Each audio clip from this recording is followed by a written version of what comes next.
This mug makes me always feel super fancy. Hello everyone, my name is Lydia and welcome back to my channel.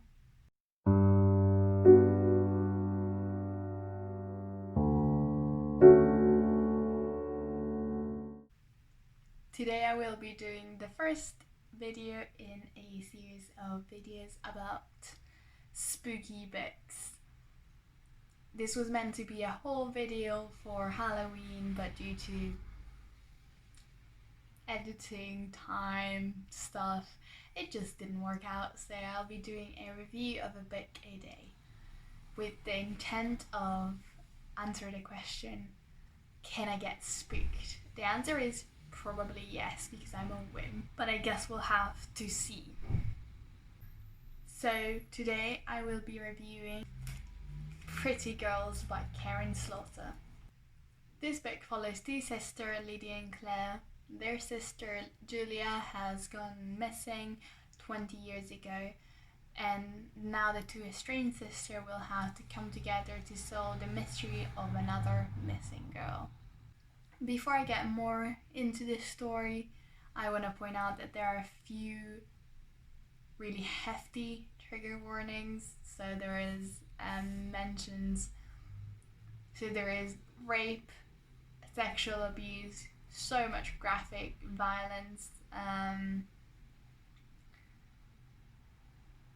really lots of awful things, kidnapping, torture, lots of awful things happen throughout this novel, and they're all pretty hardcore and very graphically said, so be advised if you want to go into it. I would research the trigger warnings if any one of them you think it might bother you, because this novel is dark, is very dark. Now with that out of the way, let's talk about characters. The two main characters are Lydia and Claire. Lydia is a recovering addict who had to pull herself out of a really dark place after their sister disappeared. Now she has a beautiful teenage daughter and a boyfriend she loves, and she's very grateful for what she has made her life into, because she worked for everything she had. Lydia is outspoken and strong-willed, but at the same time she's insecure about the way she looks because she's not as pretty as she used to be. She has internalized fat phobia, but at the same time this was handled very well in my opinion, because her beliefs that she definitely has are challenged by people around her. So while there is a representation of a struggle with self-esteem issues, the people around her tell her that she is beautiful, that she hasn't changed really, and that those are not the qualities that are really important. So I appreciated that. On the other hand, Claire is the youngest sister and she's living a wealthy, quiet life. She is quite rich and she does what rich women do. She volunteers, she doesn't work, she plays tennis, she has a perfect husband, and she is pretty much just a trophy wife. So their lives are very different. I thought both sisters were developed really well. I thought their relationship was quite realistic, because you could definitely see that they hadn't seen each other for 10 years or however long, 20 years. But there was still a really deep affection and a strong sister love there. There were some unresolved tensions and then some hardships that were definitely pointing to what their family was after going through such a shocking experience, a terrible experience, as the disappearance of one of the children, even though she was a teenager, not a child. Overall, I really appreciated the character arcs. It felt like both sisters were really developed really well, and they went through a journey throughout the book. Like, they started in one place and they ended up somewhere else, which I thought was really well done. I thought that the author was really able to let the characters explore both the dark and the light. And I'm gonna leave it at that because I don't want to spoil too many things. Now for the plot. The story starts when Claire is confronted with a tragedy when her husband is killed in front of her. But when the police and the FBI start asking too many questions, she will uncover a dark aspect of her husband, what life that she didn't know about. She thought her husband was perfect, but maybe he wasn't, or maybe he was.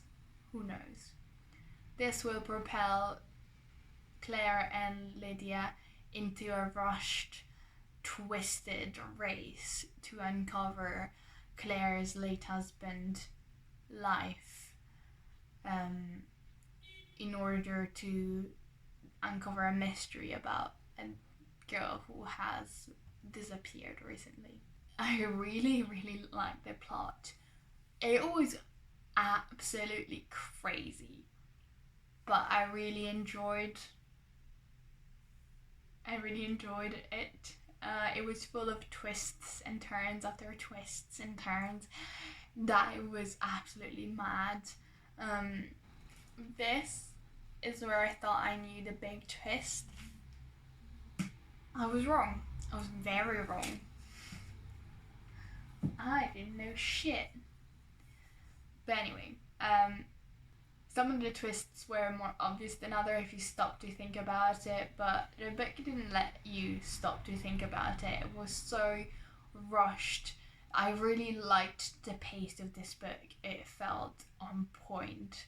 It really didn't let you have a moment to breathe. You always were wondering what would happen next, but you didn't have time to actually think about what had just happened because something else was always about to happen. There was always something else that you had to worry about.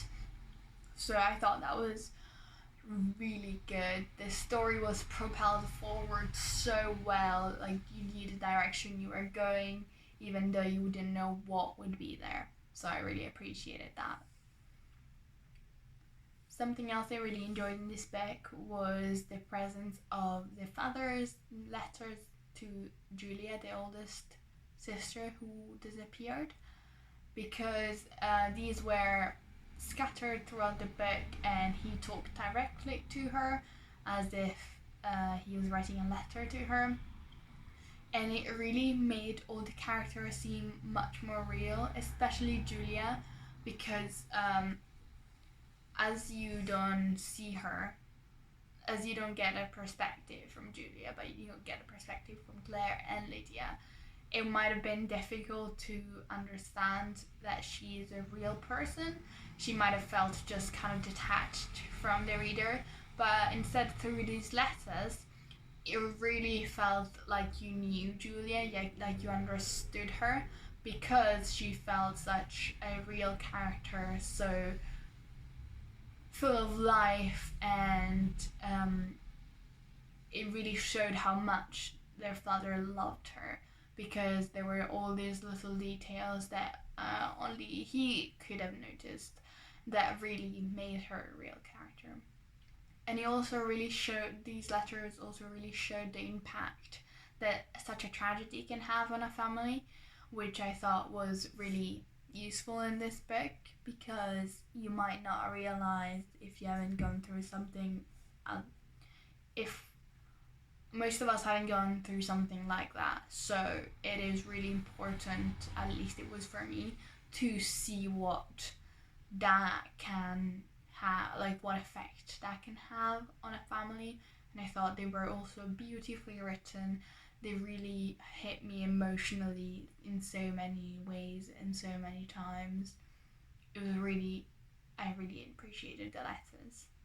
And this brings me to another aspect of the book that I really like, which was the emotional impact this book had on me. It really felt that by making all these characters so real and so full of life, so making you care so much for them, what happened to them, everything that happened in the book had an emotional impact, because you really wanted the characters to succeed, you wanted them to uncover the mystery, you wanted them to be okay in the end.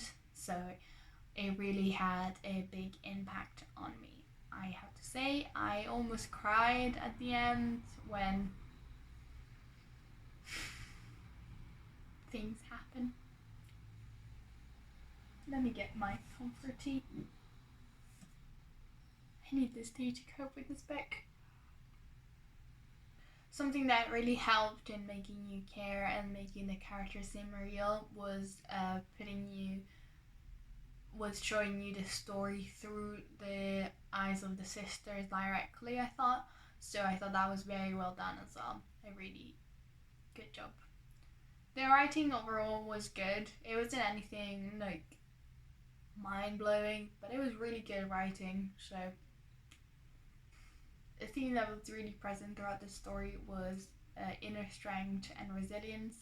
This is because all throughout it seemed to me that you need to be strong for yourself and you need to be resilient, because no one else is going to help you out. You have to help yourself. You have to pull yourself out of a difficult situation of a dark time. So I thought that was really good message, because despite all the bad things that happen in this book, this message of strength was important to me, because you need to have something like that in such a dark book. For as much as I liked this book, and I really did like it, there were a couple of cons in my opinion. First of all, I think a thing that probably a lot of people have said is that I think that the violence was a bit gratuitous at times. There really didn't feel that much need for it sometimes. Not as much details, not as much graphic descriptions of it, but maybe to be fair, it would have made it less impactful. So I don't know. And I really do know that I am a bit biased against this, because it is a type of writing that I don't like. I don't really enjoy gory books or gory films, so I know that I'm a bit biased against it. And maybe someone else isn't. So something else that I thought might have benefited with this book was it being a little bit shorter, because it was 535 pages or so, and it felt a bit too long at times, really. Some descriptions, some twists and turns there was really no need for them, in my opinion. They could have been condensed, it could have been a bit shorter. It never really dragged anywhere, not like the pace dragged, but I had a couple of times where I really didn't want to keep going. They were really minor, but it is still a con, in my opinion, of this book. Overall, I gave this book 3.5 stars, but talking about it, it seems to me like it might be a 4 stars. I don't know. I might have to think about it more, because it was really good, but it wasn't my favorite book. To respond to the question of did I get spooked, the answer was no for this one. Surprisingly, did I get absolutely creeped out by the sheer amount of details and the awfulness of the story, of the characters, of the darkness that was there, of how realistic it felt? Yes, absolutely, yes. Fucked up book, I tell you. But I didn't really get spooked. So let's see if I can get spooked before the end of this series. Anyways, that was my review for Pretty Girls by Karin Slaughter.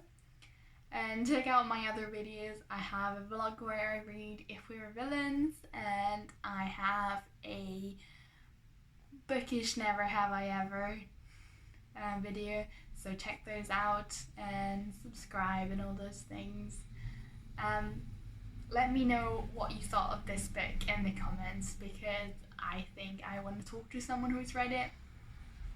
And if you have read it, I really recommend the paper cut live stream. about it, which is where I learned of this book. Yeah, that was all. Thanks for watching. Hope you enjoyed. My name was Lydia. That was fun. Let's do it again.